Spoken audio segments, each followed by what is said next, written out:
We're shaking, folks. Back with another reaction. Back with some more Keane. I do apologize. This deep dive waited a little longer than I intended since the last one, but we are back for another track from Hopes and Fears 2004. And She Has No Time is the next track.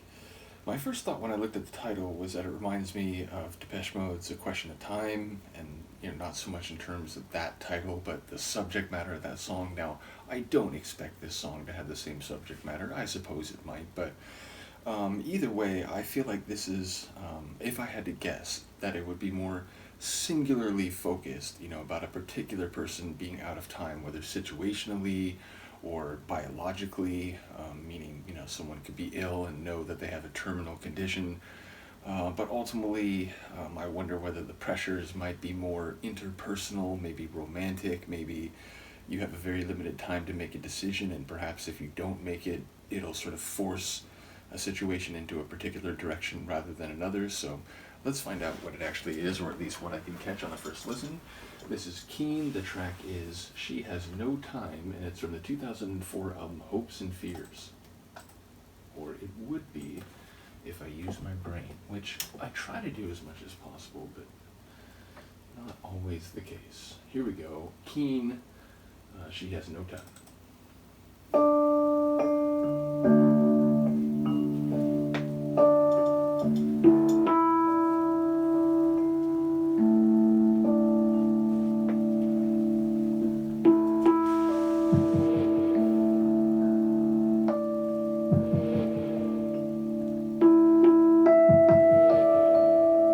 Elegant, but a bit worrisome. You think your days are uneventful, and no one ever thinks about you. She Heartbeat. goes her own way. She goes her own way. You think your days are ordinary, and no one ever thinks about you. His voice. But we're all the same. It's in like restrained mode, but still. And she can hardly breathe without you. She says she has no time Tune just spread its wings. for you now. She says she has no time.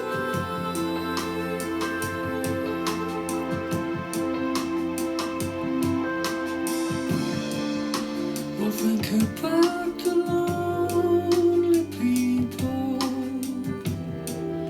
or think about the day she found you, or lie to yourself and see it all dissolve around you. She says she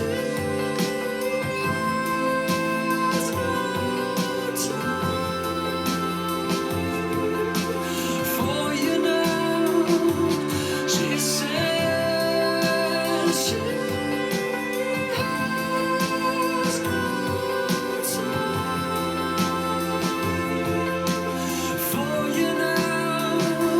She says she has no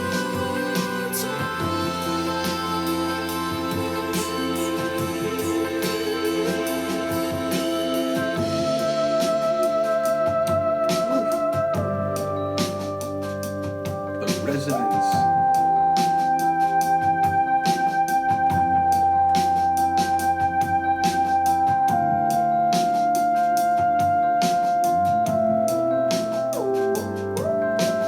It's very extraterrestrial, but also very mellow and soothing. lonely people tumble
So not only is that a really good tune, but I feel like that's like an important tune in the sense that I've been really keying on the vocals every time, and I was doing that during this reaction. But it's the first time the sonics of the materials, the sonics outside of the vocals really sort of caught my attention at multiple points more than the vocals, like especially at the end there. And they had a very electric feel in this case. So yeah, really love the smooth glide of that. Again, it had elements that, sounded a bit above and beyond normal instruments and normal like terrestrial sounds, and yet even those were smooth and inviting and very like warm and rich. So the whole tune felt like a very smooth journey. And ultimately, the lyrics are funny. Like, I was thinking at first, like, it sounds like it's a third party observer of the relations and now lack thereof between two others. And he's speaking to presumably a guy, and he's saying, like, you were her everything. And, like, if you're being honest about when she met you, which, like, I didn't, like, hear the other piece of that. But essentially, it sounds like she was all about this guy, all about, like, everything that he would do, and like she couldn't breathe without him. Like, she essentially was suffocated by him, or couldn't see a life outside him. But then there's been a shift, and it's like now she has no time for you. So now it's like, she is apparently moving on. She, like, she's done with it, and she has no time for you. So it feels like maybe the narrator is a messenger who's conveying that, like, look, she doesn't even want to see you. She has no time for you, and, XYZ, this might be why. So yeah, I don't know, maybe I'm misreading that, but again, it felt like the narrator was like an ombudsman in a relationship, perhaps. But yeah, ultimately, I love the sonics here. Again, the vocals are fantastic, and I loved how at first he was sort of restrained, even though he was still hitting those like gorgeous high notes. And then again, along with the rest of the sonics, he really sort of took flight into the sky, and the tune eventually made its way into outer space, seemingly. But I like the way the vocals unfolded. But as I said, this is the first time I really caught myself like focusing on other sonic elements more than the vocals, at least in parts. So yeah, that can only be a good sign, that the fact that there's not a particular element that seems, by comparison, much more interesting than the other facets of production. Which, there's some groups where I'm going through where it's like, like I'll comment on the drums, and it's like, oh, and the guitar right here, oh, but listen to the vocals. So yeah, it can only be a good thing that the electronic infused sonics of this one caught my ear. So in any case, let me know what you think. I will see you next time. Peace.